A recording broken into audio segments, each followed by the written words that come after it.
Today's conversation is sponsored by the Billy Keels Advisory Program. If you want to learn more about how to make your 9-to-5 optional, just go to billykeels.com/advising. Once again, that's billykeels.com/advising.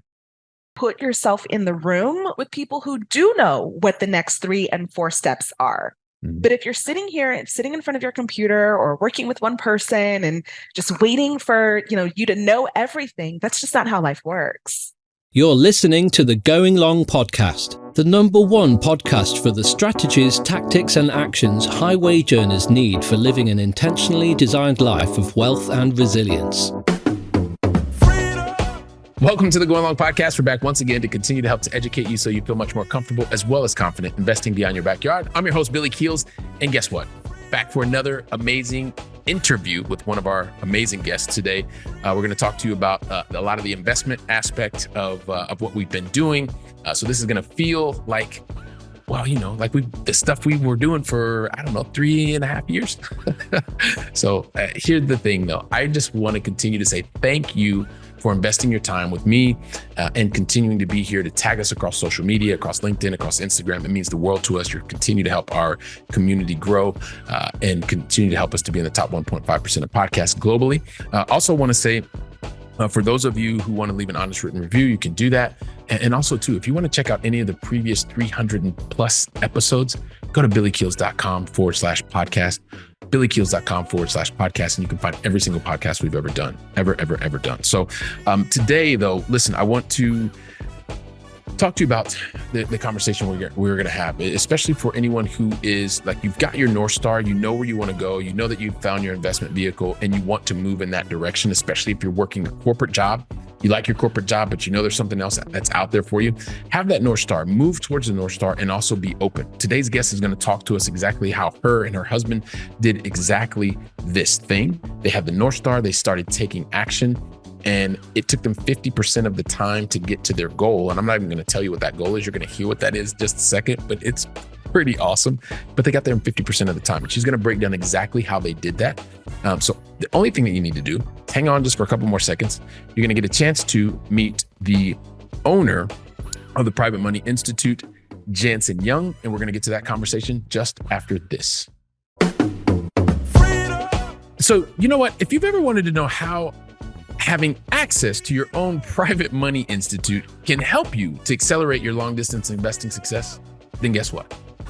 Today's the conversation you're going to want to listen to until the very, very, very, I did say very, last word. You know why? Because today's guest not only has her, probably a couple degrees, one in international business as well as Spanish. So we like that. Nos gusta mucho. She also has had various roles in the financial services industry, where she was in various roles for over 14 years. I'm sure she's going to tell us a lot more about that. And then along the way, she decided she was going to work in her corporate job and also start a number of entrepreneurial ventures, which she's definitely going to tell us about. Because today we have not only the co-owner of the Plot Squad, she is also the president of Private Money Institute. It gives me great pleasure to welcome to today's conversation, Jantzen Young. Jantzen, welcome to the show. Hello. Thank you, Billy. Thank you for having me. I think we can say, hola, ¿cómo estás? Hola, todo bien, gracias. Perfecto. See, we've got Sorry, like that my European Latin stuff. American I was gonna say accent, we've got like that Euro accent on one side. We've got the Latin American accent. That's right. We got it going on. Gracias. It's all good. Perfecto. Gracias. I've been over here for a really long time, but anyway, hey. So so we're gonna get a chance to learn a lot more about what you are doing, especially on the Private Money Institute side of things. And Jantzen, one of the things is I really, really, really enjoy asking questions, getting to help the Going Long family get to know more about you, how you are helping, how you're adding value. And I like to do that by basically asking you 2 questions in the beginning. I like to ask you 3 questions at the very end. Okay. And then the reality is I'm going to ask you, probably a lot of questions in between. I just don't know what those questions are yet. So if you can help us understand, where is it that you call home in the US today? Yeah, absolutely. So I'm in the Orlando area, just north of Orlando, Florida. Mickey Mouse is my backyard, and I've got beaches all around me. So when I travel, I do everything except that. So that means no rats. Oh, sorry, no mice and no mice. Okay, no mice and no amusement parks and stuff. No, none of that. Okay, no, I get it. The other thing that I really, really enjoy is positivity. And so it would be really great if you could share with me and the entire Going Long family, what's the most positive thing that's happened to, or better yet, for you in the last 24 hours? Yeah, good question. So we'll go back to our original conversation. My son, he's 7 years old. He plays basketball in a little league here. So it's a lot of parents who are way too excited and way too invested in these basketball games. But he did win the championship for his league. It was his first year playing, and we were very, very excited about that. So yeah, made me proud. So basically, as a 7-year-old, he's won the championship, the first league. So for the rest of his life, he's going to have to win the championship. It's all So are you all downhill prepared from for here. that? No, I mean, listen, we love excellence, but I can't handle perfections. Like, he's gonna learn. He'll learn. Yeah, eventually he'll get there. Yeah, trust me. I've got two little guys who love basketball. They're a little bit older than 7 at this point in time, but they still love basketball a lot. And they're listeners, and they've been on the show a couple times, and they may even make a guest appearance sometime soon. Ooh, Who knows? I like Who that. knows? I like I'll have to ask the host about that. But anyway, so appreciate you sharing where you call home today, and also the most positive thing that's happened for you, and sharing your story about your 7-year-old son. But here's the thing: I've got a little bit of I guess it's a secret that I think you know already, but I'm just going to tell you again. I'm a recovering perfectionist. So I try to do things that are sometimes really impossible, like tell your entire backstory. And I think I tried to do it in like 2.5 seconds today. Was never going to happen, ever going to happen. So I was really hoping that you could not only help me, but help the Going Long family get to know more about you. But if you could also help me by taking as much time as you need. You can take more than 2.5 seconds to share your backstory. But also, if you could, Jantzen, can you talk about some of the major decisions that you've made to get to this point in your journey? And then we'll see where you and I take the conversation from there. Yeah, no, I love that. So I grew up in Florida. I'm a Florida native, which is, if you know anything about the US and Florida migration, that is a little rare. Most people are from New York and New Jersey, and they've come here. But no, 3 generations in the same spot. I went to college in the same state as well, and small private college is where I met my husband. But the town that I grew up in, there was a very large Latin American influence, mostly Puerto Rico. And I just didn't like people talking, and I didn't know what the heck they were saying. So I became a little bit obsessed with Spanish. I studied that all through high school. I wanted to go to college for that to be my major, but my dad was not going to pay for something that half of Florida does for free. So I studied international business instead with a minor in Spanish literature. And that's really where my love for Southern Spain came from. So much beautiful poetry came from that region. From there, I took my international business degree, started in financial services, got recruited, and I was there for a full 13 years with the same company. Great management team, great work. Yeah, that's where my corporate career started and ended. Fantastic. And so I think you've also even maybe done a couple of things since ending corporate. It's one of those things that maybe if you can give us a little bit of insight as to what's happening, and I've got maybe 1 or 2 questions for you after that. Yeah, for sure. So I know, you've mentioned that you are a happy corporate citizen. I was that girl. I was super excited. Climbing the corporate ladder, I had really great support, great team. But we were in a town hall once. I was on a management track. So we were in a special town hall with our CEO, who had just come back from vacation with his daughter, who was headed to college. And it was really significant for him. Just come back from Machu Picchu. And he said it was really special because that was the first vacation that he had taken in 4 years. Yeah, that was not for me. So if I'm that thinking, was what? the path, The first time in 4 years. Goodness gracious. It's not uncommon, especially here in the US, that you just let the vacation pile up, and maybe you take it when you retire. So that's when I kind of decided, I'm not sure that this train is the one I should be on, or the one I want to stay on. So that was really the catalyst for us to start looking for some alternative ways to live our lives. So we read a book, Rich Dad, Poor Dad. I read it in a couple of days. My husband read it in the weekend, and he's like, babe, we got to figure out how to make this a reality. So we ran to YouTube University, learned everything we thought we needed to know about investing in real estate, saved up money we took some money from our 401k. We actually borrowed it. We did not pull it out.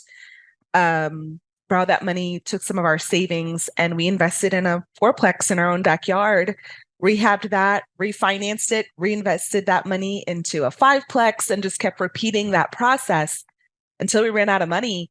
But once from the time that we decided we wanted something different, to the time that my husband was able to retire was 2.5 years. So it did not take a lot of time, but it did take a lot of effort, energy, and focus on what we were trying to accomplish. So that was our first step into getting into real estate and taking it seriously. That's very cool. So you took it seriously. So you said it took you 2.5 years. Was that to get to your ultimate goal, or what was that? Talk to us about what the 2.5 year time frame, what that journey helped you to accomplish. Yeah. So it was two parts. So we got really wrapped into the FIRE movement. I don't know if that's a thing in Europe. Okay. Yeah. So financial independence and retire early. So we were working on both ends of the spectrum. We were avidly taking the cash that we were earning in our jobs, throwing that into investing as much as we could. And at the same time, we were evaluating our lives and saying, do we really love everything that we're consuming? So there's some things that we did love, like private school for our kids. I mean, they were very young, so that was something we loved and we wanted to continue. Food is something that we absolutely loved and we wanted to continue. That's strange. Yes. But when you think about food, and I'm going to reference US chains here, but we say we love eating and we love great food. And then when we looked at our statements, like McDonald's, Wendy's, and Burger King were eaten up a lot more than we wanted to. So when we talk about being frugal and cutting back, it wasn't, going to peanut butter and jelly sandwiches. It was saying, no, we really like fine dining. So why are we wasting our money on fast food that we don't even really enjoy? Mm-hmm. So it was just about being more focused on what we really wanted and then consciously saying no to the things that we didn't want. And so we were working on both sides. So in that 2-year time frame, that's why I think our time frame was a little bit shorter than most. Where my husband, we had enough income coming in from the rental properties that my husband was able to leave his job. Now, I was still working full time. Mm-hmm. So our runway was a little bit shorter than what I think most people would expect. Okay, perfect. So the end result that you were looking for was one of the two of you to be able to walk away from your full-time employment. And that was your husband that did it at that point in time. You stayed, but working both ends of the FIRE spectrum, you were able to get to that first goal and doing it in 2.5 years. Just out of curiosity, how much time did you think it was going to take you? Well, I wanted it to be 6 months, so that was. Oh, you okay? That was not the risk. Yeah, I was going to say that was not what I was expecting. But go ahead. No, realistically, we were thinking about 10 years.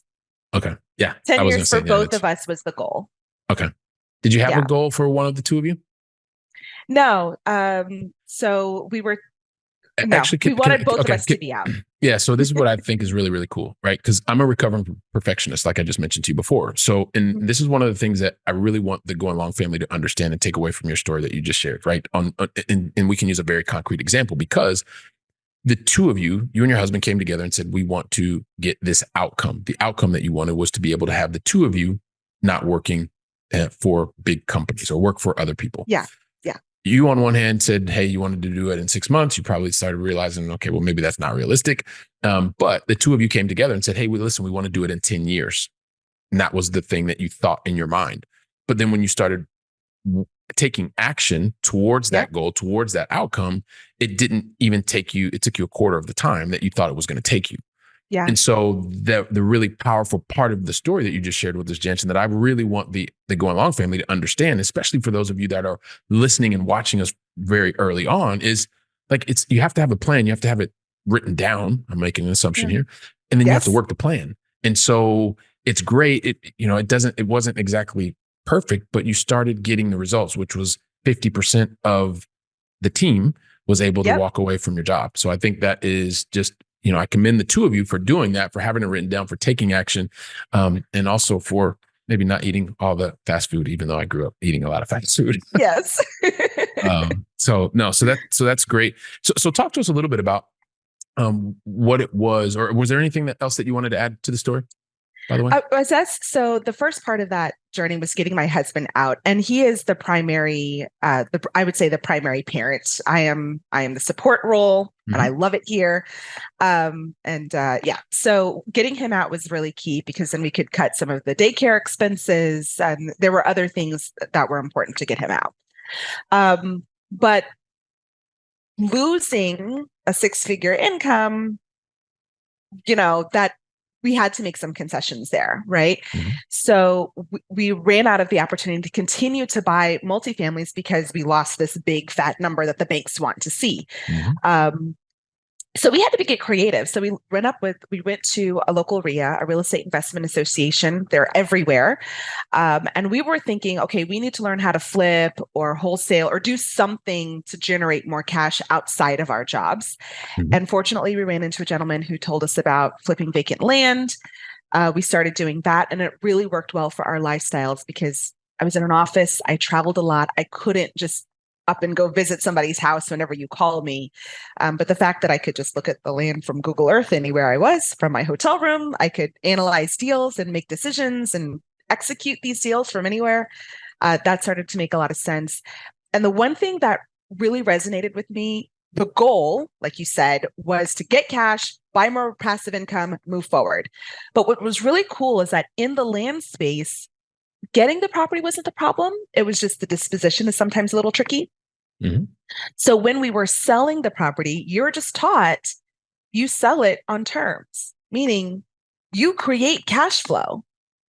So we were going in with one plan in mind, buy, sell, find more multifamily. And we ended up finding an asset class that gave us everything all in one. And so that took my now 8-year plan for me to get out. That plan got shrunk down again. So I was able to retire 2.5 years after that, just on all of the passive income we were generating from all these notes that we had accumulated over the past 4 years in the flipping business. So, and I just want to make sure, because there's a couple of words that you use, so some people may have gotten lost. So I want to make sure we don't lose anybody. I should have stopped you earlier. When you talked about the disposition, talk to us about what you mean by that. I'm sorry. So people know. So acquisition. Don't be sorry. Just help to educate. That's all you're going to do. Go ahead. Of course, educate. So acquisition is buying the property. Disposition is getting rid of the property, whether that means you're selling it, renting it out, you're just getting it off of your books. Perfect. So thank you very much for that. So everybody can now catch up with us, or maybe one or two people that maybe got stopped and they're like, Jantzen's so super cool. She just brought me back into the conversation.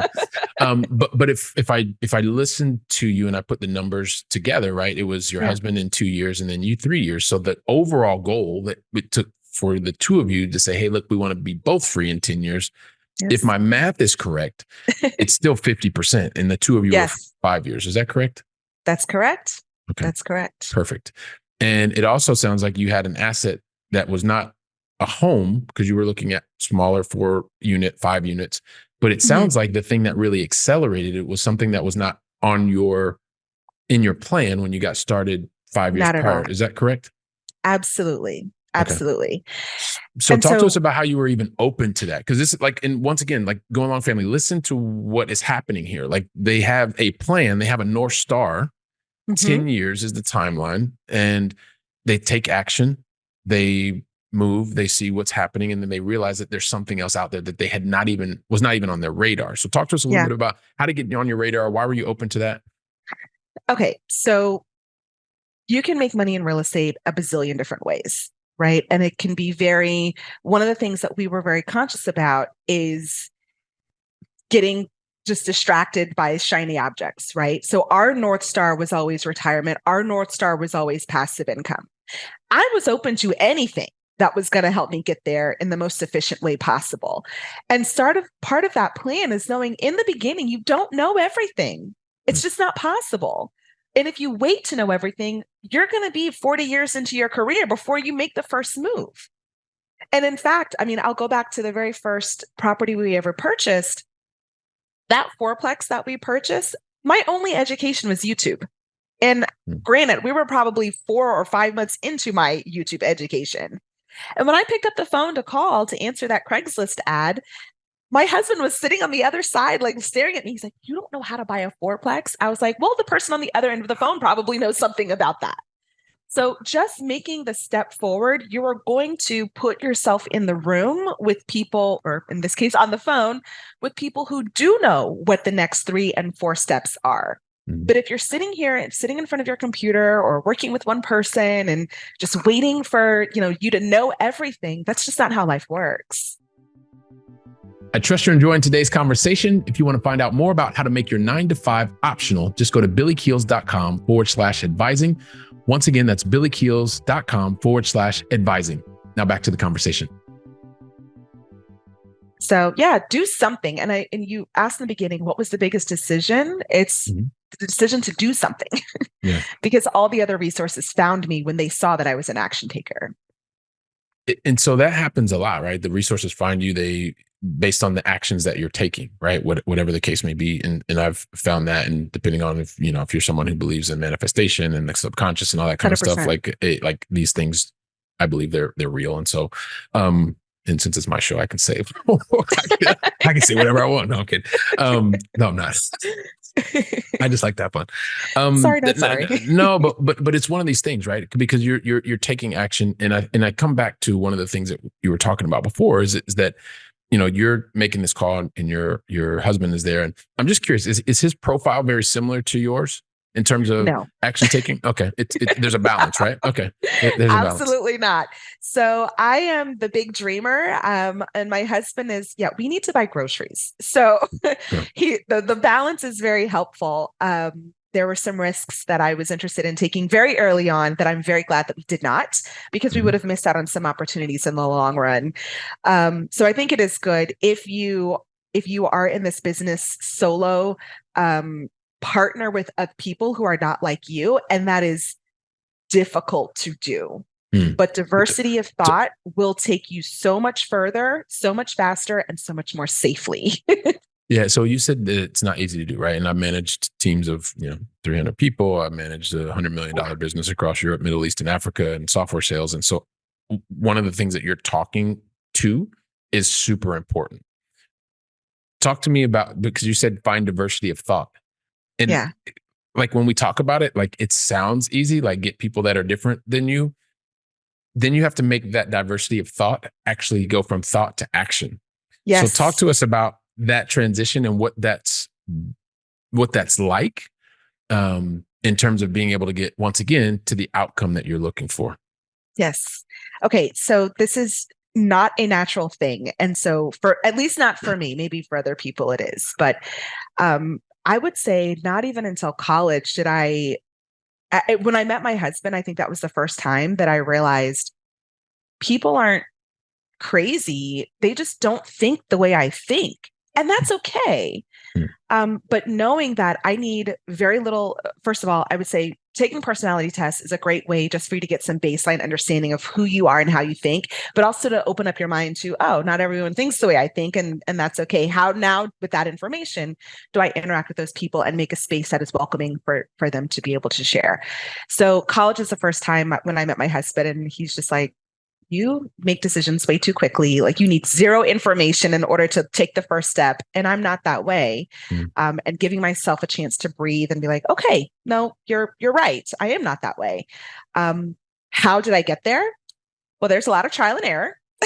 And then therapy. That also, or a business. So in a relationship, I highly recommend talking with a third party. And I'm going to take a little bit of a tangent here, but when my husband and I, we're both out of corporate, the very first thing that we invested in was a counselor, was a therapist. Because I suddenly went from having my best friend and my husband to now my boss, my coworker, my employee. been there, done that. Exactly. So before we could see the potential for things going haywire. So we hired a third party to help us learn how to communicate in those different capacities. With that, I would say when you're leading, and I did not hire for a very long time because I was terrified of this. But having a third party, having a business coach to help you say, okay, here are your blind spots. This is who you are as a person. And if you want your company to succeed, you have to get people who think differently. And here's how to do that and create that welcoming environment. Yeah, it is one of those things that it's really important. So as I mentioned before, I tried that working together. It has its own unique dynamic when you are leading an organization of people from as different and diverse as Africa, the Middle East, and Europe. It also is something that is, it's different. It's a different kettle of fish, as they like to say. And so initially it can be really, really a daunting task. It's very challenging to do. But once you realize, like, bringing this diversity of thought and allowing each individual to bring their ideas, the right structure, the right outcome that it's focused on, but being able to kind of get those to go together on a large scale is difficult. But sometimes it's even more difficult if there's just two people, right? Yes. Especially when the diversity of thought is very, very different. So, as I heard you say that, I would just want to also, once again, the goal here is to help to educate the Going Long family and saying, hey, listen, these ideas and concepts are great, but they don't always work the very first time. Or just like Jantzen just mentioned, like, if you recognize that there's only two people, you happen to be a husband and wife, or maybe you're just really good friends, or maybe you just met. Some people put you together and you realize, like, hey, look, we've got complementary skills, we can get together. Why not look at somebody who's third party to help to bring you together and help to make sure that your company's moving in the right direction? So these are all fantastic things. And one of the things that I realize is, you know what, Jantzen, we've got to get ready and get to the Going Long final three. How is this possible? I know this is just like unbelievable. Like, we have so much fun, we educate so much, and like we have to get there. But before we do that, I know we talked about the Private Money Institute. Talk to us a little bit about what is the Private Money Institute? Who are you helping? How are you doing that? And then we'll get into the Going Long final three. Excellent. Perfect. So I mentioned before, as a part of the real estate, as a part of the land business that we're in, I'm creating owner finance notes. So what that really means is I am acting as a bank. And I know in Europe and in Canada, this sounds super weird, but it happens all the time in the US. If I sell a property for, let's say, $100,000, it's my property. I can do whatever I want. So if the person doesn't have $100,000, or if they can't get a loan from a bank, which is very common for vacant land, most banks don't lend just some land, then I can negotiate those terms. I can say, you know what, just give me 20%, give me 20,000 down today. We'll negotiate an interest rate for you, and then just pay me back over the next 5 or 10 years. If anything happens, if you need to break on your payments, if you fall behind, I'm the bank. I can work with you. I can create good outcomes for you. And if, unfortunately, that's something that, life happens and you no longer need this property, you no longer want this property, or you can't afford it anymore, we always have the option of foreclosure, where I can take back that property, turn around and sell it again. So that's what I was doing with my own business and my own land. But we did have those instances when people would just give us cash for the property. And cash does not help me because I need cash flow. If the money is just sitting there not working for me, it's what are you doing for me? So I actually work with a lot of other land flippers who are doing the exact same things that I'm doing, who need cash. They've got teams that they have to pay, they have marketing systems, they have all these other things.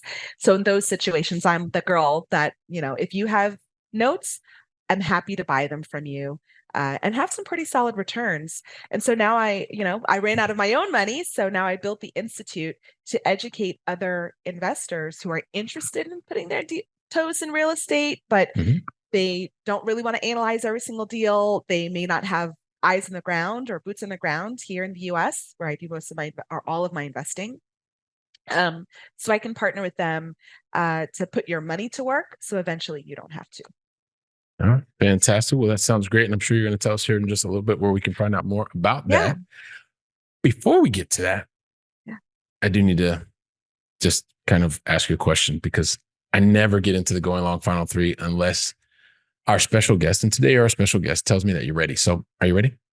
I am ready. Let's do this. I have this feeling you were born ready, Jantzen. So here we go. Yes. We are going to go with question number 3, but it's the first one, I guess, of the 5 questions. Of course, I've asked you a lot more than 3 questions so far. So here's the thing. The guy from Columbus, Ohio, who's been living over here in Europe for over 2 decades, would love to know, on behalf of the entire Going Long family, what is your favorite European city that you've either visited or still on your bucket list to visit, Jantzen?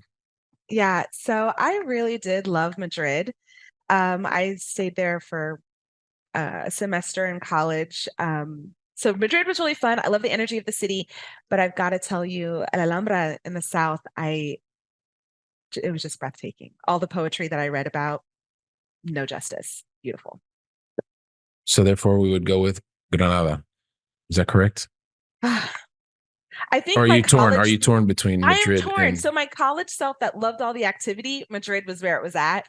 But like a little bit older and reflecting now, I could just chill, just bask in the sun. So Granada, yeah, why not? Okay, Granada. And we're going to translate to Granada for everybody who is maybe not Spanish speaking. Yeah. Grenada, I think is how we say it. So, okay, cool. So appreciate that. That's going to be in the show notes. And then question number two of the going long final three really has a lot to do with, what I've seen from people who are successful, really successful people tend to not always get things right the first time. In the beginning, it really was tough for me because you were talking about like sometimes you recognize like, hey, when you study and you're in school and college, you study and you think everybody thinks and studies the same way that you do, but it's not really the case. And so like in real life, you may have these wonderful plans, but not everything goes according to plan.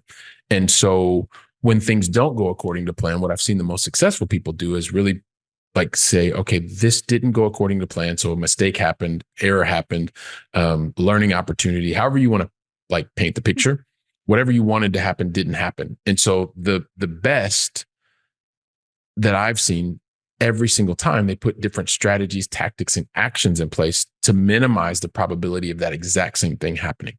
Yeah. So I don't want you to think of the thing that happened. What I really want you to think about is the lesson. So what's the one lesson that you know is absolutely invaluable for the Going Long family to learn today?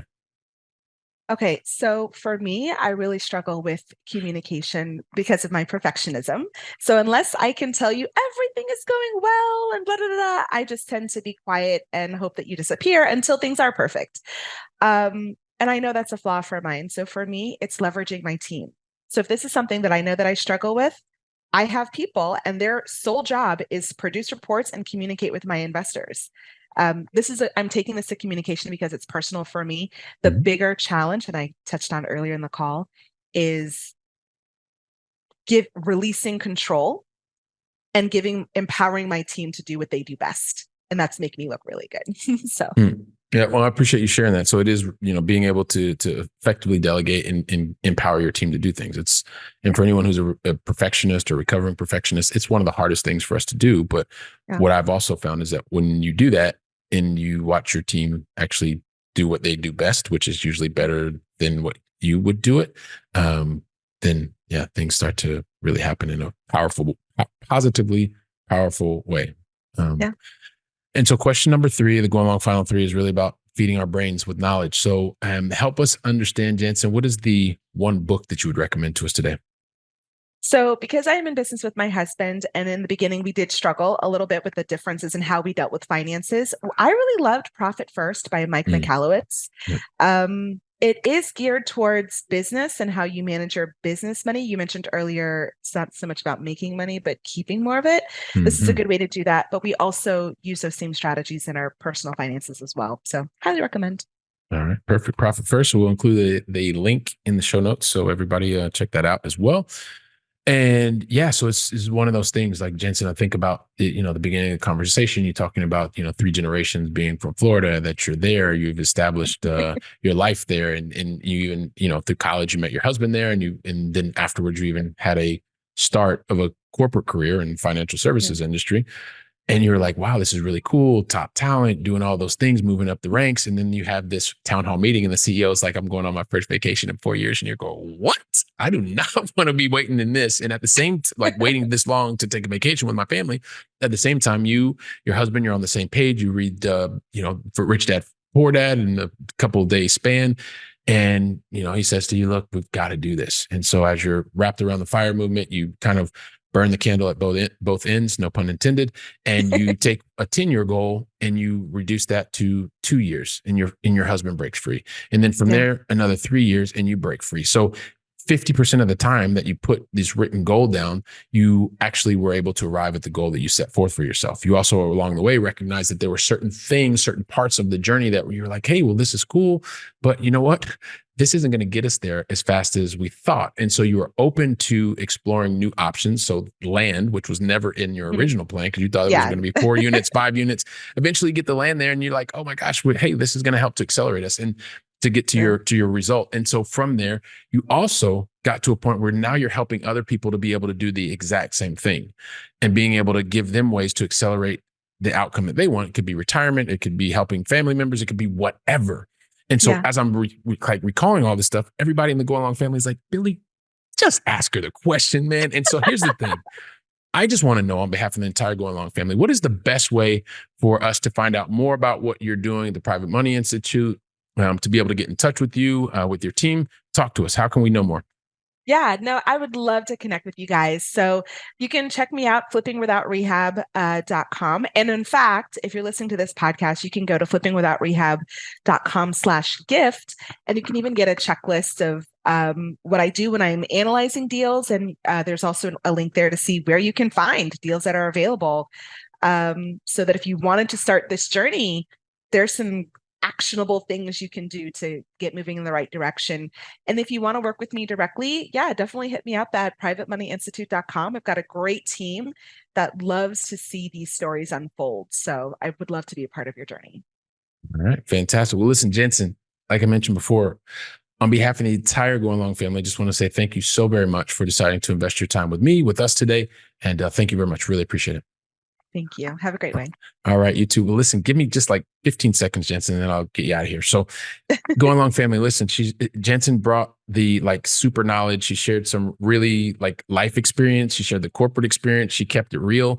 Take today's conversation, share it with 2 or 3 other friends, family members, whatever. Then get together and talk about the content that you just heard, with the stories that Jantzen just shared, some of the questions that I asked, and be able to take it from theory to action, to make it practical. Heck, even reach out to Jantzen. She made it really, really simple to get in touch with her. So while you're doing that and you're sharing knowledge and you're creating great friendships and you're even reaching out to Jantzen, I'll be here preparing for the next conversation. So until then, go out and make it a great day.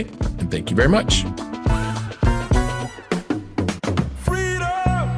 Today's conversation was sponsored by the Billy Keels Advisory Program. If you're looking to make your 9-to-5 optional and need some help, just go to billykeels.com/advising. Once again, that's billykeels.com/advising.